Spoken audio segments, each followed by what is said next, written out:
Cookery சேனலை பார்த்து யார் வேணாலும் சமையல் பண்ணலாம். ஆனா சுவையான சமையல் பண்றது எப்படி? நான் இதயம் நல்லெண்ணெயில சமையல் பண்றேன். ஆஹா ஓஹோன்னு பாராட்டுறாங்க. நீங்களும் இதயம் நல்லெண்ணெயில சமையல் பண்ணுங்க, பாராட்ட வாங்குங்க. தினம் தோறும் வாங்குவே இதயம் இதயம். எங்க அப்பா, நான், என் மகன், ஏன் எங்க குடும்பமே திமுக தான்.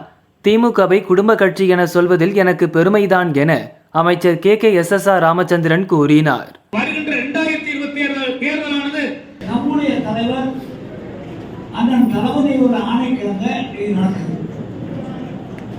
இது நம்முடைய ஊரில் மட்டுமல்ல,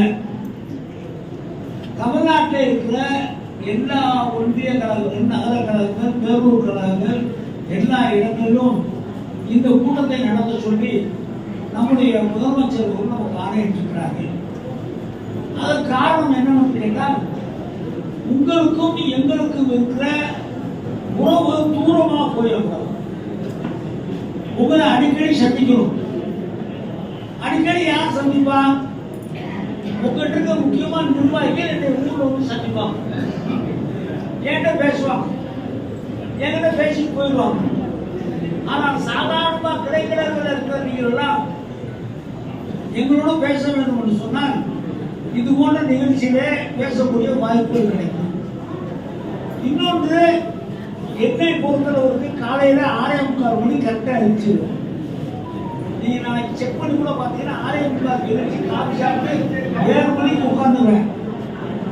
7 மணில இருந்து 9 மணி வரைக்கும் பிசினஸ் பார்த்துட்டு தான் நான் குடிக்கவே போவேன். யாரா இருந்தாலும் உங்களுடைய குறைகள் எதுவாக இருந்தாலும் அரசாங்கம் மூலமாகவோ எங்களுடைய தனிப்பட்ட முறையிலோ உங்களுக்கு என்ன குறைகள் இருந்தாலும் அந்த குறைகளை சொல்லக்கூடிய நேரம் உங்களுக்கு காலையிலே கிடைச்சிருக்கும். வேலைக்கு போகும்போது இதை பார்த்து நீங்க போயிடலாம். எங்க வீட்டுக்கு வர அத்தனை பேருக்கு காலையில சாப்பாடு. யார் வந்தாலும் நாளைக்கு வந்து நிஜமா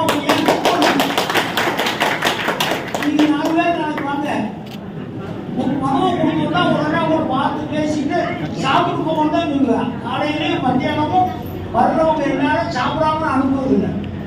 நமக்கு முந்திர கட்சி இந்த கட்சி. நாம் பிறப்பதற்கு முன்னாலே ஆரம்பிக்கப்பட்ட கட்சி. 75 வருட காலம் ஒரு கட்சி எவ்வளவு சேதாரம் வந்திருக்கு. எம்ஜிஆர் வெளியே போயிருக்காரு, வைகோ வெளியே போயிருக்காரு, எல்லாரும் வெளியில போய் சேதாரம் ஆனாலும் இந்த கட்சி சேதாரம் இல்லாமல் 75 வேற கட்சியா 2-3 உடஞ்சு ஓடி இருக்கு. நம்ம கட்சி எவ்வளவு பெரிய சேதாரம் வந்திருக்கு. எம்ஜிஆர் இருக்கும்போது என்ன சொன்னாங்க? எம்ஜிஆர் இருக்கும்போது திமுக ஆளுங்கட்சியா வர முடியாதுன்னாங்க. வைகோ போகும்போது என்ன சொன்னாங்க? நிர்வாகிகள் கூட போயிட்டாங்க, இனிமே திமுகவுக்கு வேலை இல்லைன்னாங்க. அதையெல்லாம் தாண்டி கலைஞர் என்று சொல்லக்கூடிய ஒரு மனுஷன் 11 வருஷ காலம் நமக்கு ஆளுங்கட்சியா இல்லாம இருந்திருக்கும். எம்ஜிஆர் முதலமைச்சர் இருந்தார், நம்ம எதிர்கட்சியா தான் இருந்தோம். மிசாவை சந்திச்சோம். எல்லாம் சந்திக்க பிறகும் 75 ஆண்டு காலத்தில் கட்சி இருக்கு சொன்னால் அதுக்கு காரணம் நீங்க தான். கொள்கை பிடிப்போடு இருக்கிறீர்கள். என் கட்சி எது? திமுக. எங்க அப்பா கட்சி எது? திமுக. என் மகன் கட்சி எது? அது திமுக. எங்க வீட்டுல எல்லாரும் திமுக தாண்டா, இது குடும்ப கட்சி தாண்டா அப்படின்னு சொல்லக்கூடிய யாராவது ஒருத்தர் சொன்னாலும் வச்சுக்குவோம், குடும்ப கட்சி தான்ப்பா. எங்க அப்பா திமுக இருந்தாரு, நான் திமுக இருக்கேன், என் பையன் திமுக தான்ப்பா. குடும்ப கட்சி என் கட்சி, என் குடும்பம் திமுக தான் இருக்கும். இதுல குடும்ப கட்சி சொல்றது எனக்கு பெருமை. இதை சொல்லக்கூடிய தைரியம் உள்ளவர்கள் தான் திமுக நாம தான் இருக்கோம். நாம் இந்த கட்சியை உண்டாக்கி இருக்கிறோம், உயிரோட்டமா வச்சிருக்கோம். இந்த நடந்து முடிந்த நாடாளுமன்ற தேர்தலில் இந்தியாவுடைய ஒரு மாநிலத்துல முழுவதுமா ஜெயிச்ச ஒரே கட்சி திமுக. 40க்கு 40 ஜெயிக்கும் தலைவர். நம்ம கூட்டணியில் இருக்கவங்க கூட சந்தேகம், 40க்கு 40 எப்படி ஜெயிப்போம்? ஏதாவது 1-2 சேதாரம் வராதாங்க.